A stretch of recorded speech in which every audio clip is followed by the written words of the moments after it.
नमस्कार साथियों, आप लोगों को स्वागत है हमारे चैनल पे। तो आज की इस वीडियो में बात करने वाले हैं सुमित्रा प्रकाशन का जो बुक है उसमें आप लोगों को महेश मिश्रा द्वारा जो लिखा गया है, इसमें आप लोगों को टाइम एंड वर्क का सोल्यूशन करवाने वाले हैं। टाइम एंड वर्क में क्वेश्चन नंबर 10 का आज की इस वीडियो में सोल्यूशन हो रहा है।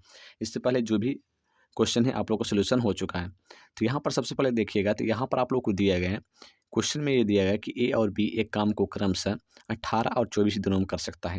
यानी कि ए किसी काम को करने में 18 दिनों का टाइम लेता है, 18 दिनों का टाइम लेता है, और बी उसी काम को करने में कितना 24 दिनों का टाइम लेता है, 24 दिनों का टाइम लेता है।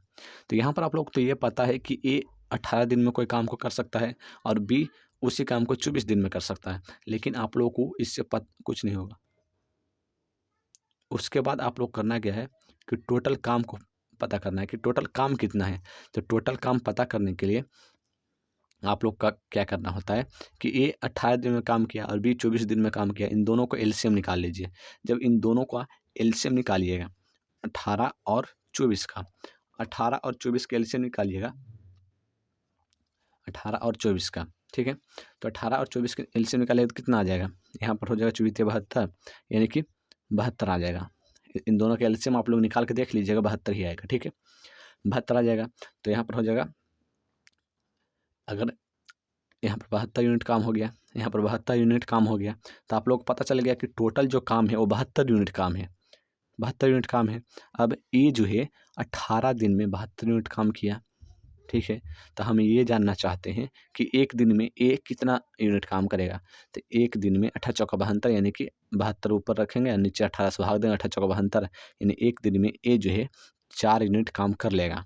अब बी पर आते हैं, बी उस काम एक दिन 72 यूनिट काम को 24 दिन में कर सकता है, तो एक दिन में कितना करेगा। तो यहाँ पर 72 ऊपर नीचे 24, 24 या 72, 3 यूनिट काम कर सकता है। यानी कि ए जो है एक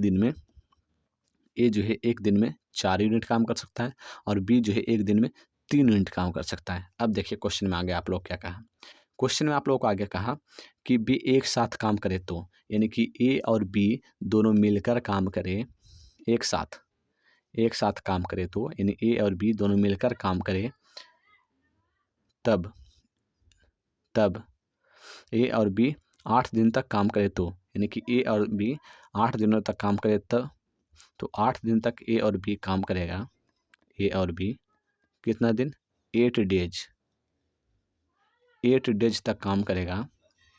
ए और बी दोनों मिलकर 8 दिन तक काम करेगा। तो ए एक दिन में 4 यूनिट और बी एक दिन में 3 यूनिट, तो एक दिन में ए और बी मिलकर कितना काम करेगा, तो 4 3 7 यूनिट, तो 8 दिन में 8 7 56 यूनिट, 56 यूनिट काम करेगा, 56 यूनिट काम करेगा। और टोटल काम कितना है, तो आप लोगों को पता है कि टोटल जो काम है वो 72 यूनिट काम ही है। तो जो 72 यूनिट काम है, टोटल काम 72 यूनिट है और 56 यूनिट काम हो ही गया है, 56 यूनिट काम हो ही गया है। तो यहाँ पर हो जाएगा 6, यहाँ पर हो जाएगा 6 और यहाँ पर हो जाएगा 1, तो यानी कि 16 यूनिट काम और बचा रह गया, 16 यूनिट काम और बचा रह गया। अब क्वेश्चन में आगे देखिए, क्वेश्चन में आगे बोला कि शेष काम, तो शेष काम कितना बचा है, तो 16 यूनिट बचा है। शेष काम बी कितने समय में पूरा करेगा, कौन, बी कितने समय में पूरा करेगा। तो बी एक दिन में 3 यूनिट काम करता है, एक दिन में 3 यूनिट काम करता है, तो 16 यूनिट काम करने में कितना दिन लगेगा, तो 16/3 हो जाएगा। तो यहाँ पर निकालिएगा, 3 5 15, 1/3, 5 सही 1/3 दिन में बी जो बचा हुआ काम है उसको कर देगा, 5 सही 1/3 दिन में। तो आप लोग को होप आप लोग को इस क्वेश्चन को समझ में आया होगा। अगर नहीं समझ में आया होगा तो आप लोग कमेंट कर दीजिएगा, आप लोग को समझा देंगे फिर से एक वीडियो बनाकर। मिलते हैं नेक्स्ट वीडियो में, तब तक के लिए जय हिंद जय भारत।